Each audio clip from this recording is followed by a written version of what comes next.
This woman runs various businesses in the country of Guinea.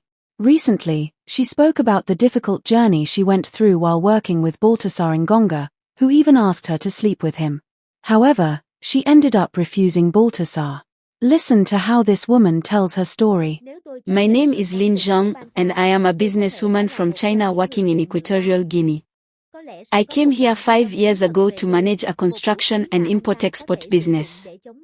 It has been a challenging but rewarding journey as I've built strong relationships with local business leaders and government officials. One of the prominent figures I encountered in my business dealings was Baltasar Engonga, a well-respected politician. His wife, Maria, had become a good friend of mine over the years.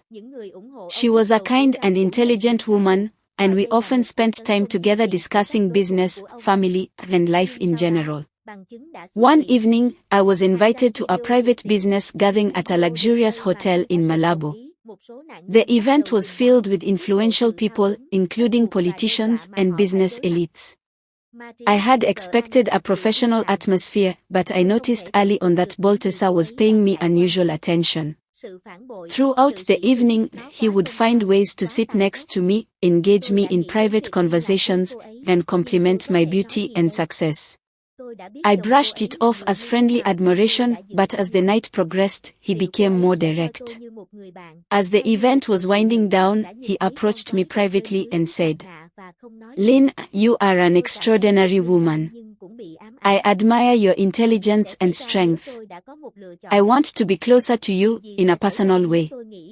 I was taken aback. I knew exactly what he meant. My mind raced. This was a powerful man, and rejecting him could create problems for me. But more than that, his wife, Maria, was my friend. I could not betray her. I took a deep breath and replied, "Baltasar, I respect you, but I cannot do this. Your wife is my friend, and I value our relationship. I would never do anything to hurt her." His expression changed. He looked surprised, then frustrated. He tried to convince me, saying things like, "She doesn't need to know," and "This is how things work here," but I stood my ground. After that night, our professional interactions became tense. He was still polite in public, but I could sense the change. Deals that used to be easy became complicated, and I heard whispers that he was making things difficult for my business behind the scenes. Maria, of course, had no idea. She continued to treat me as a close friend, and I never told her what happened. I knew the truth would break her heart. Even after my rejection, Baltasar Engonga did not give up. He was a man used to getting what he wanted, and my refusal seemed to fuel his determination rather than deter him. Over the next few weeks, he found every excuse to see me. He would show up unexpectedly at my office, offering business opportunities that came with unspoken conditions. One afternoon, he invited me to a private meeting at an exclusive hotel in Malabo. He claimed he wanted to discuss a major infrastructure project that my company could benefit from. I knew what he was really after, but declining outright would only escalate tensions. I decided to go, but on my own terms. When I arrived, I was escorted to a luxurious suite instead of a conference room. That was the first red flag. Baltasar was already inside, dressed casually, holding a glass of expensive whiskey. "Lin, you are a very special woman," he said smoothly. "I admire your intelligence, your independence, but you make things too difficult. Do you know how easy your life could be if you just accepted my generosity?" I sat down, keeping my expression unreadable. "I came here for business, Baltasar. If you have a proposal, let's discuss it." He chuckled, setting down his glass. "Why do you resist me, Lin? I can give you everything. Power, protection, wealth." He leaned closer. "No one has to know." I took a deep breath. "And what about Maria? She's my friend. I won't betray her. His face darkened for a moment, then he smiled. Maria is my wife, yes. But she is not my only woman. This is how things work here. I stood up, straightening my blazer. That may be how things work for you, but not for me. If this is the only way to do business with you, then we have nothing more to discuss. Baltasar's smile faded. Think carefully, Lynn. Rejecting me comes with consequences. I met his gaze without fear. Then I will face them. And with that, I walked out of the suite. The next few months were some of the hardest in my career. Baltasar used his influence to block my projects, causing endless delays and financial strain. Some of my business partners distanced themselves, afraid of angering him. One evening, I received another anonymous note at my office. You are making a dangerous mistake. I knew I was being warned again. But I also knew I could not afford to show weakness. Instead of backing down, I reached out to international investors and diplomatic contacts. I positioned myself as a businesswoman facing unfair obstacles, using my network to build alliances outside Baltasar's control. One evening, at a high-profile gala attended by government officials and foreign investors, I unexpectedly ran into Baltasar and Maria. He acted as if nothing had happened, smiling and making polite conversation in front of his wife. But later, when I was alone on the terrace, he approached me one last time. Lynn, you are a stubborn woman, he said, his voice low. You could have had everything. Instead, you made me your enemy. I turned to face him. No, Baltasar. You made yourself my enemy when you tried to control me. He studied me for a long moment, then smirked. We'll see how far you can go without my help. Despite his threats, I continued to grow my business. His influence over my affairs weakened as I gained new international partners who were beyond his reach. As for Baltasar and Maria, they remained together. Maria never knew what had transpired between us, and I never told her. Baltasar eventually stopped his advances, though we would still cross paths in business and social events. There was always an unspoken tension between us, the silent battle of power and control. But I never regretted my decision. Because I knew that in a world where men like Baltasar believe they can buy and control women, standing firm was the only true victory. If Maria had not been my best friend, the situation might have been different, but not in the way Baltasar hoped. I am a businesswoman, not a woman for sale. Power, wealth, and influence do not tempt me if they come at the cost of my dignity. Even without my friendship with Maria, I would not have accepted Baltasar's advances. Why? Because I know men like him. They take what they want, then discard you when you are no longer useful. Sleeping with him would not have made me more powerful, it would have made me dependent on him. And that is something I could never allow. Baltasar saw women as objects, as things to be conquered. I was not interested in being another one of his conquests.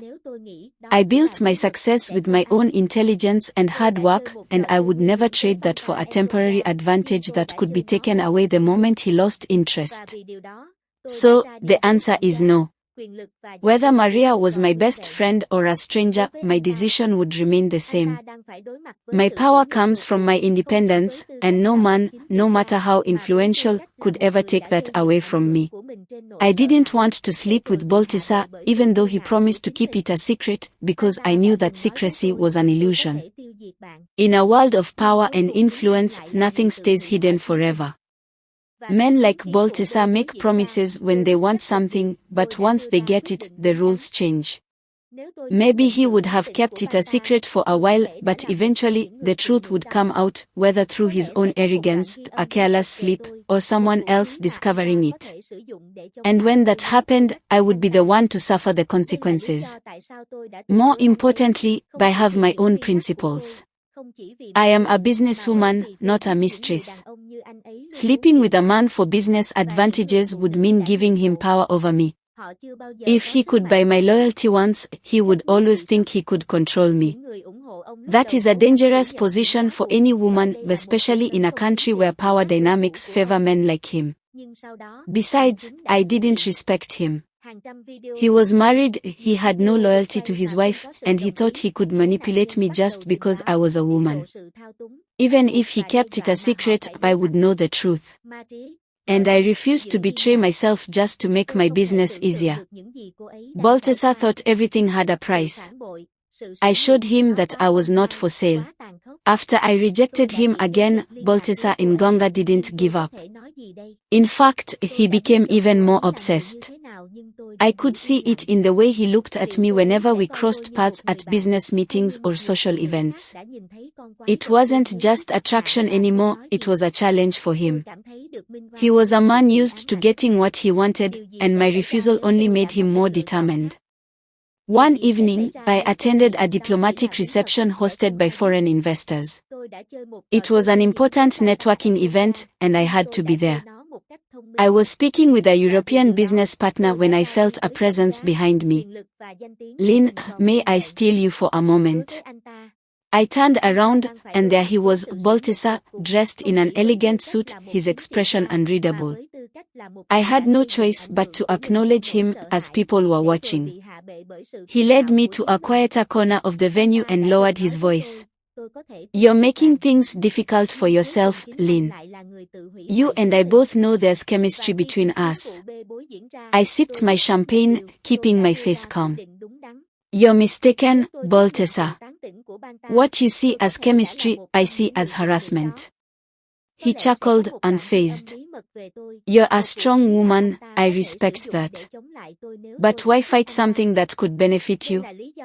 He leaned in slightly. "I could make you the most powerful businesswoman in this country." I met his gaze without blinking. "I already am, without you."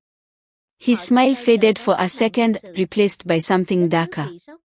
"Be careful, Lynn. I protect the people who are loyal to me.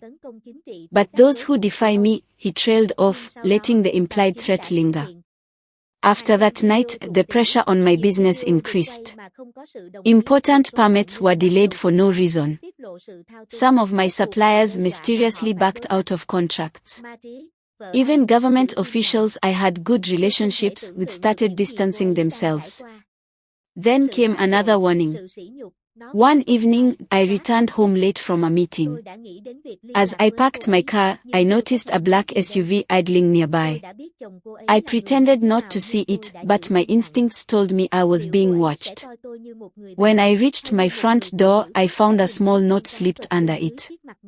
"You're playing a dangerous game. Be smart." I clenched my fists. This was Baltasar's way of reminding me that he controlled everything. Or so he thought. I knew I couldn't fight him head-on. He was too powerful, too well-connected. But I also knew that power-hungry men like him had weaknesses, pride, greed, and the belief that they were untouchable. I started making strategic moves. Instead of fighting for the government contracts he controlled, I shifted my focus to private sector partnerships and international investors. I strengthened my ties with European and Asian businesses, securing deals that made me less dependent on local politics. At the same time, I gathered information. People who worked closely with Baltasar had their own grievances. Whispers of corruption, illegal dealings, and hidden affairs started reaching my ears. I didn't plan to expose him yet. But knowing his weaknesses gave me leverage. One night, Baltasar called me personally. His voice was calm, but I could hear the frustration beneath it. "Lynn, I've been patient with you.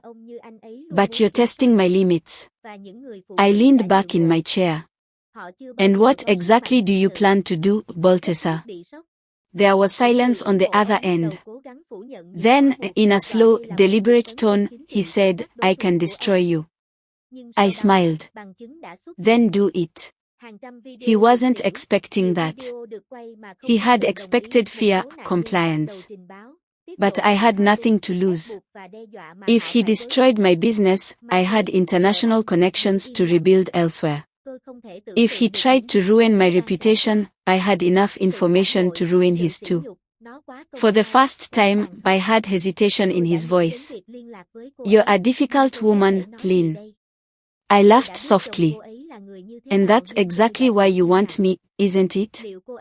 He didn't respond. But after that call, the pressure on my business started easing. He never directly admitted defeat, but I knew I had won. Months later, at another high-profile gala, Baltasar approached me again. This time, there was no flirtation, no games. Just quiet acknowledgement. "You're stronger than I thought," he admitted. I raised an eyebrow. "Did you think I would break?" He smirked. "Most do." I took a sip of my drink. "Then you clearly underestimated me." After that, he never pursued me again. He still held power, still played his political games, but he knew I was not someone he could control. As for Maria, she remained by his side, never knowing the full truth. And I never told her. Because in the end, I had won, not by sleeping with him, but by proving that a woman like me could not be bought, threatened, or broken. When the news broke in November 2024 that Baltasar Engonga had been arrested due to the discovery of 400 sex tapes involving different women, I was not surprised. I had always known he was a man who used power for his own desires, but I never imagined the scale of his depravity. The headlines spread like wildfire across Equatorial Guinea and beyond. Top politician arrested in sex tape scandal, Engonga's secret exploits exposed, and 400 women victimized by political power play. I sat in my office, reading the reports, feeling a mix of emotions, disgust, relief, and, oddly, validation. I had always suspected that I was not the first woman he pursued this way. But 400? That number sent chills down my spine. How many of them had been blackmailed, manipulated, or trapped in situations they couldn't escape from?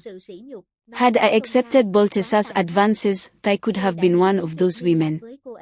Perhaps there would have been a secret recording of me, a weapon he could have used against me if I ever defied him. This was why I had rejected him, not just because of my principles, not just because of Maria, but because I knew men like him always wanted control. And the women who gave in? They never had true power. The country was in shock. His supporters tried to deny the accusations at first, calling it a political attack by his rivals. But then, the evidence surfaced. Hundreds of explicit videos, many filmed without consent. Some victims started coming forward, revealing the manipulation, coercion, and threats they had faced. Maria, his wife, stayed silent. I couldn't imagine what she was going through. The betrayal and the humiliation, it was too public, too devastating. I thought about reaching out to her, but what could I say? I had known the kind of man her husband was, but I had kept my silence. Would she see me as a friend, or as another woman who had seen the monster beneath the mask and said nothing? I felt vindicated but also haunted. What if I had made a different choice? What if I had thought, it's just a secret, no one will know? I had played a dangerous game with Baltasar Engonga, but I had played it smart. And because of that, I had walked away with my dignity, my power, and my reputation intact. As for him, he was facing the ultimate humiliation, not just as a politician, but as a man who had built his influence on fear, only to be brought down by his own arrogance. Baltasar had once told me, "I can destroy you." But in the end, he was the one who destroyed himself. And as I watched the scandal unfold, I knew one thing for certain, I had made the right decision.